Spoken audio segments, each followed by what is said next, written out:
വന്ന് വന്ന് വന്ന് മലപ്പുറം ജില്ല, കോഴിക്കോട് ജില്ല, ജിഹാദി ജില്ല, തീവ്രവാദ ജില്ല എന്ന രീതിയിലേക്ക് ജാമിത ഇങ്ങനെ പറഞ്ഞു ഊട്ടി ഉറപ്പിക്കാൻ ശ്രമിക്കുമ്പോൾ ഒരു കാര്യം ഞാൻ ഉറപ്പിക്കാം.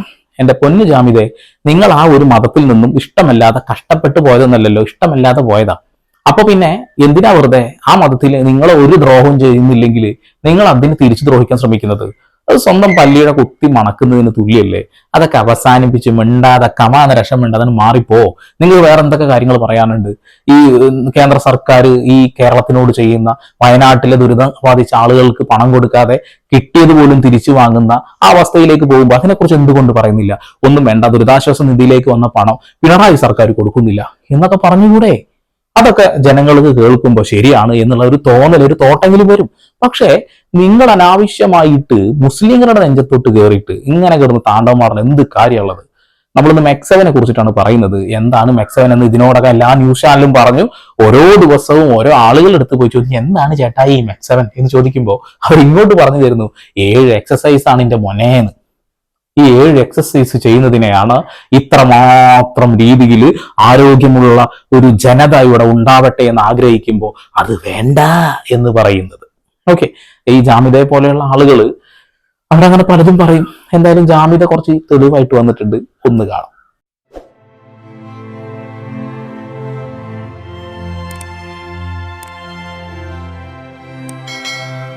ഹായ് പ്രിയമുള്ള സുഹൃത്തുക്കളെ, മുസ്ലിങ്ങളുടെ ആരോഗ്യം സംരക്ഷിക്കുന്നതിന് വേണ്ടി ഒരു ഹലാൽ വ്യായാമ മുറ തുടങ്ങിയിട്ടുണ്ടല്ലോ. മലബാർ കേന്ദ്രീകരിച്ച്, പ്രത്യേകിച്ച് മുസ്ലിം മെജോറിറ്റി മേഖലകൾ കേന്ദ്രീകരിച്ച് ഇതങ്ങനെ വളർന്ന് പടർന്ന് പന്തലിച്ചു. 2022 തുടങ്ങിയ ഈ പ്രസ്ഥാനം ഇപ്പോൾ 1000-ലധികം ബ്രാഞ്ചുകളോടുകൂടി എഴുന്നേറ്റ് നിൽക്കുന്നു. ഇതിന്റെ പിന്നിൽ നിരോധിക്കപ്പെട്ട നാദാപുരം ഡിഫൻസ് ഫോഴ്സ് അഥവാ NDF ആണെന്ന് പറയപ്പെടുന്നു. ജമാഅത്തെ ഇസ്ലാമിയാണ് എന്ന് പറയപ്പെടുന്നു. പോപ്പുലർ ഫ്രണ്ടിന്റെയും SDPIയുടെയും പിന്തുണയോടുകൂടിയാണ് ഈ സംഘടന പ്രവർത്തിക്കുന്നത് എന്ന് പറയപ്പെടുന്നു.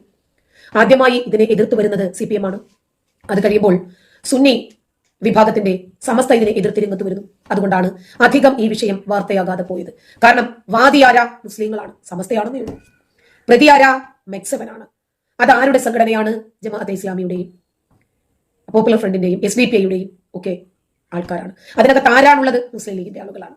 പരിസമാപ്തിയായില്ലേ? പിന്നെ എന്ത് സംശയം, പരിസമാപ്തി ആയോന്നാ? അതിന്റെ അപ്പുറം എന്താ പൊന്നെ, പോപ്പുലർ ഫ്രണ്ട്, അതേപോലെ തന്നെ ഈ NDF, ജമാഅത്ത് ഇസ്ലാമിക്, മുസ്ലിം ലീഗ്, എല്ലാത്തിലും അവരുണ്ട്. അവരെ പേരിങ്ങനെ കിടക്കണം. മുസ്ലിങ്ങളാണിത് ഊട്ടി ഉറപ്പിക്കണം. അതിനിങ്ങനെ പറഞ്ഞുകൊണ്ടേയിരിക്കുകയാണ് എന്റെ ചാച്ചി, എന്റെ ജാമിദയോട് എനിക്ക് ഒന്നേ പറയാനുള്ളൂ. നിങ്ങൾ വാ തുറന്ന് മണ്ടത്തരങ്ങൾ പറയാതെ നിങ്ങൾ വേണമെങ്കിൽ ഊഞ്ഞാലാട്ടിക്കോ, RSSന്റെ ഊഞ്ഞാലാട്ടിക്കോ. ഇത്ര മെക്സവൻ എന്ന് പറയുന്ന 7 എക്സസൈസോട് കൂടിയിട്ട് ഒരു ജാതിയും മതവും രാഷ്ട്രീയമൊന്നും കാണാതെ എല്ലാ മനുഷ്യന്മാരെയും ഒരുമിച്ച് ചേർത്തുകൊണ്ട് അവർക്ക് ആരോഗ്യം ഉണ്ടായിക്കോട്ടെ എന്ന് ധരിച്ചുകൊണ്ട് തുടങ്ങിയ ഒരു സംഘടനയൊന്നല്ല, ഒരു കൂട്ടായ്മ. ജസ്റ്റ് അവിടെ ആളുകൾ കൂടി ചേർന്നപ്പോൾ ഉണ്ടായൊരു സംഭവമാണ്. ഇതിൽ പരിശീലനം നേടുന്നതും കൊടുക്കുന്നതൊക്കെ ആയിട്ടുള്ള ആളുകൾ സർക്കാർ ഉദ്യോഗസ്ഥരുണ്ട്, അതേപോലെ തന്നെ എല്ലാ രാഷ്ട്രീയക്കാരുണ്ട്, എല്ലാ മതക്കാരുണ്ട്. ഒരു തരത്തിലുള്ള വേർതിരിവുകൾ അവിടെ ഇല്ല. പക്ഷെ നിങ്ങൾ എന്തുകൊണ്ട് RSSനെ കുറിച്ച് പറയുന്നില്ല? RSS ശാഖയെ കുറിച്ച് എന്തുകൊണ്ട് പറയുന്നില്ല? ഒന്നും പറയാനില്ല. ഇതിപ്പോ മുസ്ലിങ്ങളുടെ മെജോറിറ്റി ഉള്ള ഏരിയകളിൽ മെക്സവൻ തുടങ്ങുന്നു, അത് ചെയ്യുന്നു എന്ന് പറയുന്നത് ഇത് സുതാര്യമായിട്ടുള്ള ഒരു പ്രവർത്തനമാണെന്ന് ആദ്യം തന്നെ പറയാം. ഇപ്പൊ കോഴിക്കോട് ബീച്ചിലൊക്കെ പോയിട്ട് സുതാര്യമായ സ്ഥലത്താണ് കിടക്കുന്നത്. ഏത് മനുഷ്യനും കാണാൻ കഴിയുന്ന രീതിയിൽ 20 മിനിറ്റ് കഴിഞ്ഞാൽ അവരവിടെ പിരിഞ്ഞു പോകും. ഇനി പിരിഞ്ഞു പോയിട്ടില്ലെങ്കിൽ എന്ത് തേങ്ങാക്കൊല സംഭവിക്കാൻ പോണത്? ഇത് ഇന്ത്യ മഹാരാജ്യമാണ്, എല്ലാവർക്കും എല്ലാ മൗലിക അവകാശങ്ങളുണ്ട്. എവിടെ വേണമെങ്കിലും നമുക്ക് നിൽക്കാം, പബ്ലിക് പ്ലേസുകളിൽ. എല്ലാവരും ചേർന്ന് അവിടെ എക്സസൈസ് കഴിഞ്ഞ് ഒരുമിച്ച് വർത്താനൊക്കെ പറഞ്ഞ് ചായം കുടിച്ച് പിരിഞ്ഞു പോകും. അവിടെയാണ് ആയുധ പരിശീലനമുണ്ട്, മണിക്കൂറുകളോളമാണ് അവരവിടെ നിൽക്കുന്നത്. എന്തിന്റെ അടിസ്ഥാനത്തിലാണ് ഇത്തരം നുണകൾ ജാമിദയെ പോലെയുള്ള നികൃഷ്ട ഡാഷുകൾ പറഞ്ഞുകൊണ്ടിരിക്കുന്നത്? ഇവരെ ടീച്ചർ എന്നാണ് ഇവരുടെ പേരിന് തറ്റത്ത്. ഒരിക്കലും അത് ചേർത്ത് വിളിക്കാൻ എനിക്ക് താല്പര്യമില്ല. വളരെ മോശമായി പോകും. ടീച്ചർ എന്ന് പറയുമ്പോൾ നെഞ്ചിലൊരു സ്ഥാനം ഉണ്ട് അവർക്ക്, അല്ലെ? അതൊന്നുമല്ല, ഇതിന്റെ വേറെ എന്തോ ഒരു സംഭവം. ഇവരാരെങ്കിലും പഠിപ്പിക്കുന്ന ആണോ എനിക്കറിയില്ല കേട്ടോ. പഠിപ്പിക്കുന്നുണ്ടെങ്കിൽ അവരുടെ അവസ്ഥയെ കുറിച്ച് ചിന്തിക്കാൻ പോലും വയ്യ. ഇടക്കിടക്ക് VK ബൈജുവിന്റെ ചാനലിൽ വരും കാണും ഈ ചേച്ചി. അതാണ് RSSകാരുടെ ആട്ടിക്കൊടുക്കുന്ന പരിപാടിയായിട്ട് പോവാണ്. മെക്സവനെ കുറിച്ചിട്ട് ഞാൻ കൂടുതൽ പറയേണ്ട കാര്യമൊന്നുമില്ല. എന്തായാലും ചേച്ചിക്ക് പറയാനുള്ള കാര്യങ്ങൾ കേൾക്കാം, തക്കതായി മറുപടി കൊടുക്കാം. വേറെ ആരൊക്കെയാണ് ഇതിന്റെ മെമ്പർമാർ? 14ഓളം MLAമാർ. ഉന്നത പോലീസ് ഓഫീഷ്യൽസ്, ഔദ്യോഗിക തലങ്ങളിൽ വിരാജിക്കുന്ന റെപ്യൂട്ടഡ് സ്റ്റേജുകളുള്ള ആളുകൾ. സന്തോഷം. ഇപ്പോൾ എല്ലായിടത്തും ചർച്ചയാകുന്നത് മെക്സവൻ ആണ്. മെക്സവൻ എന്ന് പറഞ്ഞാൽ മലബാർ ഇസ്ലാമിക് സ്റ്റേറ്റിനെ 2047 കൂടി സ്ഥാപിക്കാനുള്ള ശ്രമമാണ്. അതിനുവേണ്ടി 7ഓളം വ്യായാമ മുറകൾ, 21 ഇനങ്ങൾ, 20 മിനിറ്റ് എന്ന് പറഞ്ഞിവർ തുടങ്ങിയെങ്കിലും മണിക്കൂറുകളോളം നീളുന്ന ഒരു വ്യായാമ മുറയാണിത്. ഇതിനെ സംബന്ധിച്ച് കൂടുതൽ തെളിവുകൾ പുറത്തു വരുമ്പോൾ മലപ്പുറത്തേക്ക് ഇന്റലിജൻസ് പറന്നെത്തിയിട്ടുണ്ട്. പറന്നിട്ടോ കിടന്നിട്ടോ ഉരുണ്ടിട്ടോ ചാടിയിട്ടോ എങ്ങനെയൊക്കെ എത്തും. ഇവിടെ ഒന്നും കിട്ടാൻ പോകുന്നില്ല. നിങ്ങൾ ഓരോ ദിവസവും പടച്ചു വിടുന്ന ഓരോ കള്ളപ്രചരണങ്ങൾ ഞാൻ എന്റെ ചാനലിൽ ഇരുന്ന് ഇങ്ങനെ പൊളിച്ചുകൊണ്ടിരിക്കുന്നുണ്ട് വിത്ത് എവിഡൻസ്. ഇതിലും അതിന്റെ ആവശ്യമൊന്നുമില്ല. ജനങ്ങൾ നിരന്തരമായിട്ട് പറയുന്ന കാര്യങ്ങളാണോ ഓരോ ചാനലിലും കൃത്യമായി വന്നിട്ടുണ്ട്. മലബാർ ഇസ്ലാമിക് സ്റ്റേറ്റ് ഉണ്ടാക്കാൻ വേണ്ടിയിട്ടുള്ള ആദ്യഘട്ടമാണ് അത്ര ഇത്. 1700ഓളം സംഘടനകളായിട്ട് ഇതിങ്ങനെ കിടക്കുന്നു എന്നൊക്കെയാണ് ചേച്ചി കണ്ടെത്തിയിട്ടുള്ളത്. എന്റെ ജാമിദേ, നിങ്ങൾക്കും എക്സസൈസ് ചെയ്യാൻ ഒരു താല്പര്യമില്ല. എന്തിനാ അനാവശ്യമായിട്ട് എക്സസൈസ് ചെയ്തിട്ട് ആരോഗ്യം നിലനിർത്തുന്ന ആളുകളെ ബുദ്ധിമുട്ടിക്കുന്നത്? പിന്നെ വേറൊരു കാര്യം, മുസ്ലിങ്ങൾക്ക് ആളുകളെ സംഘടിപ്പിക്കാൻ ഈ ഒരു സംഭവത്തിന്റെ ആവശ്യമുണ്ട് നിങ്ങൾക്ക് തോന്നുന്നുണ്ടോ? ഒരിക്കലും ഇല്ല. പിന്നെ ആരോഗ്യം നോക്കിയിട്ട് മുന്നോട്ട് പോകുന്ന, എന്റെ ആരോഗ്യം മാത്രമാണ് നോക്കേണ്ടത് എന്ന് തോന്നുന്ന മുസ്ലിങ്ങൾ ഉണ്ടെന്നുണ്ടെങ്കിൽ 5 നേരം നിസ്കരിച്ചാൽ മാത്രം മതി.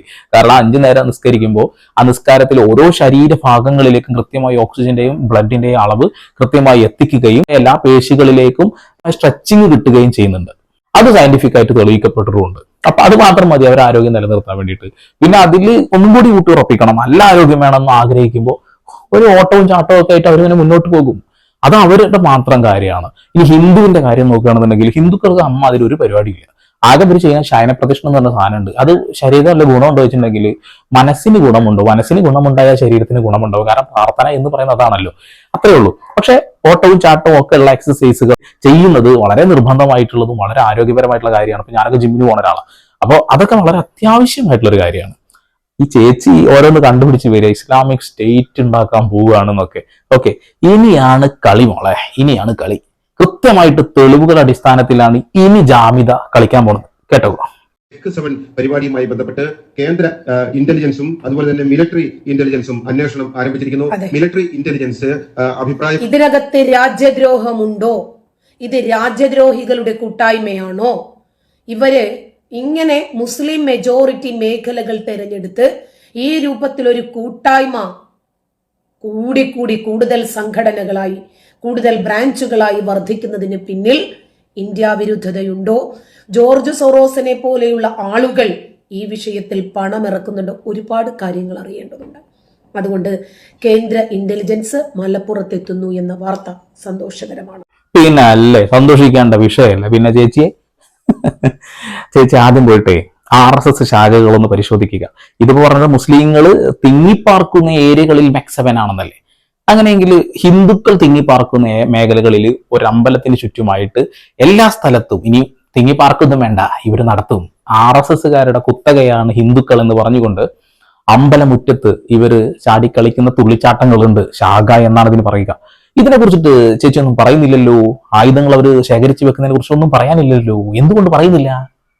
അതിനെ കുറിച്ചിട്ടൊന്നും പറയാൻ ചേച്ചി കഴിയില്ല. കാരണം അവിടെ ഊഞ്ഞാലാട്ടാനുള്ളതാണ്. ഇവിടെ ഊഞ്ഞാലാട്ടാൻ താല്പര്യമില്ലാതെ ചാടിപ്പോയതാണ്. എന്താ ചെയ്യുക? ഈ മെക്സവൻ എന്ന് പറയുന്ന എക്സസൈസിനെ കുറിച്ചിട്ട് ചേച്ചി ആദ്യം ശരിക്കും ഒന്ന് പഠിക്ക്. 1 മണിക്കൂർ 2 മണിക്കൂർ ആയുധ പരിശീലനമാണ് അവിടെ കൊടുക്കുന്നത് എന്നൊക്കെ പറയുമ്പോൾ അതിന്റെ ഒരു സത്യാവസ്ഥ നിങ്ങൾ കൊണ്ടുവരിക. വിത്ത് എവിഡൻസ് പറയാം. ഇപ്പൊ ഞാൻ പറയുമ്പോൾ എല്ലാ വീഡിയോന്റെ ഇടയിലും എവിഡൻസ് ഇടും. എവിഡൻസ് കൊണ്ടുപോവാ, എന്നിട്ട് പറ, അപ്പൊ ഞങ്ങൾ വിശ്വസിച്ചോളാം. എന്നത് ഇത്തരത്തിൽ മിലിറ്ററിയിൽ നിന്ന് വിരമിച്ച സൈനിക ഉദ്യോഗസ്ഥരോ സൈനികരോ അല്ലെങ്കിൽ പോലീസിൽ നിന്ന് വിരമിച്ച സൈനിക ഉദ്യോഗസ്ഥരോ പാരാമിലിറ്ററി ഫോഴ്സിൽ നിന്ന് വിരമിച്ചവരോ ഇത്തരത്തിലുള്ള പ്രത്യേക വിഭാഗത്തിന് പരിശീലനം കൊടുക്കുവാനോ പ്രത്യേക ഒരു എക്സസൈസ് ശാരീരിക അഭ്യാസ ഗ്രൂപ്പുകൾ ഉണ്ടാക്കുവാനോ പാടില്ലാത്തതാണ്. ഇത്തരം വിഭാഗങ്ങൾക്ക് പ്രത്യേക പരിശീലനം കൊടുക്കുന്നതിൽ നിയന്ത്രണങ്ങളും കണ്ടോ മിലിറ്ററിയിൽ നിന്നും വിരമിച്ച ഉദ്യോഗസ്ഥരോ പാരാമിലിറ്ററിയിൽ നിന്ന് വിരമിച്ച ഉദ്യോഗസ്ഥരോ ഒരു കാരണവശാലും ഇതുപോലെ പ്രൈവറ്റായിട്ട് ഒരു പരിശീലനം നൽകാൻ പാടില്ല. ഇവര് പരിശീലനം നൽകുന്നത് ആർക്കാ? സാധാരണക്കാർക്കാണ്. ഓഹോ, അതായത് ഞങ്ങള് ഹിന്ദുക്കൾ എന്ന് പറയുമ്പോൾ അവർക്ക് അറിയുന്ന ഒരു കാര്യമാണ്, എല്ലാവർക്കും അറിയുന്നുണ്ടാവും. ഏകലവ്യൻ എന്ന് പറയുന്ന ഒരാളുണ്ടായിരുന്നു. അയാൾ ഒരു കീഴാളനായതുകൊണ്ട് തന്നെ അയാൾക്ക് ആയുധ പരിശീലനം കാര്യങ്ങളൊന്നും ഒരു മഹർഷി കൊടുത്തില്ല. ആശാൻ കൊടുത്തില്ല.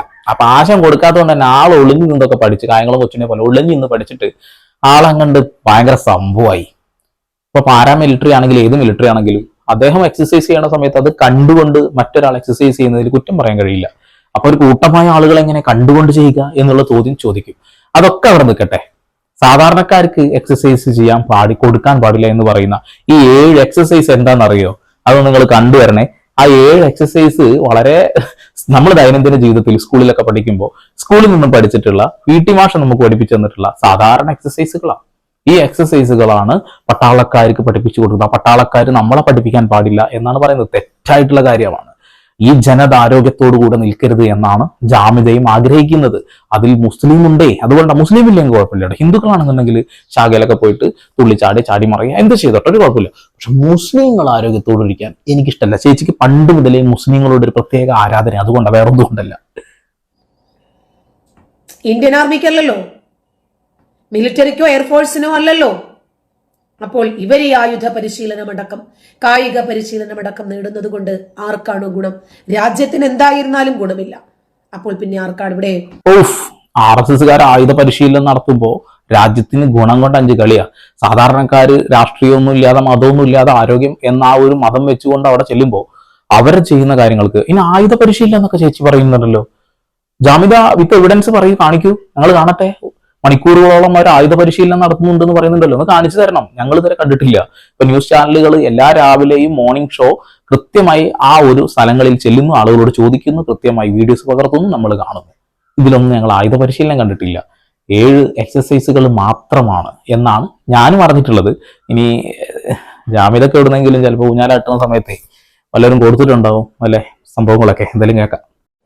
ഇനിയും ഇന്റലിജൻസ് മിലിറ്ററി ഇറങ്ങിയാലും NIA ഇറങ്ങി വന്ന് ഈ സംഘടനയെ നിരോധിച്ചാലും ഇവരുടെ സ്ഥാവര ജംഗമം, ഡിജിറ്റൽ രേഖകൾ ഇതെല്ലാം പൊക്കിയെടുത്ത് തീഹാർ ജയിലിലേക്ക് കൊണ്ടുപോയാലും ഡൽഹിക്ക് പറന്നാലും കേരള പോലീസ് അറിയില്ല കേട്ടോ. ഒന്ന് കേരളത്തിലെ മുഖ്യധാരാ മാധ്യമങ്ങൾ അറിയേയില്ല. ഒന്നും വിചാരിക്കരുത്, താല്പര്യമില്ലാത്തത് കൊണ്ടാണ്. താല്പര്യമില്ലെങ്കിൽ മോഡി അങ്ങ് മാറിയിരി. എന്തിനു വെറുതെ ഇതിനെ കുറിച്ച് സംസാരിക്കണം? നോണകളാണ് പറയുന്നത്.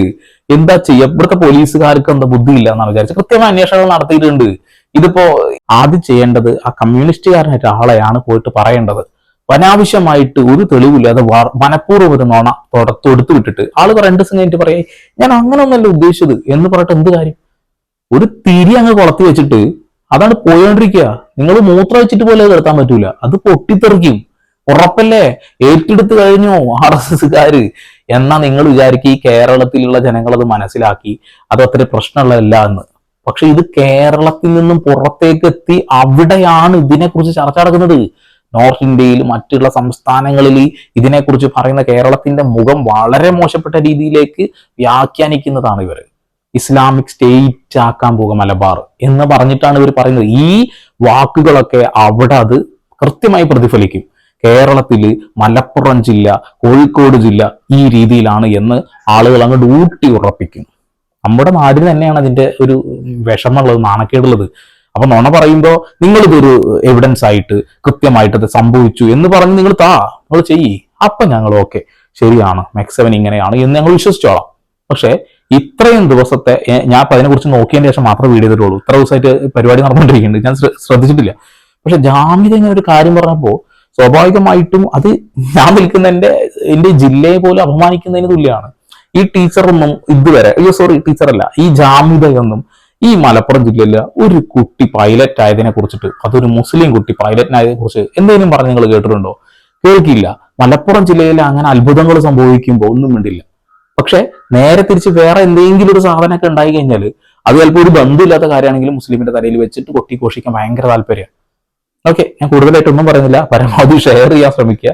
ഇവരുടെ മുഖം ജനങ്ങളൊക്കെ ഒന്നുകൂടി അറിയട്ടെ, അത്രേ ഉള്ളൂ. ചാനൽ ഇഷ്ടപ്പെടുന്നുണ്ടെങ്കിൽ സബ്സ്ക്രൈബ് ചെയ്യുക, ബെല്ലൈക്കൻ വിളിക്കുക. വീണ്ടും പുതിയ വാർത്താവിശേഷങ്ങളുമായി ഞാൻ വരും. അതിലേക്ക് സന്ദീപ് എടപ്പാൾ സൈനിങ് ഓഫ്.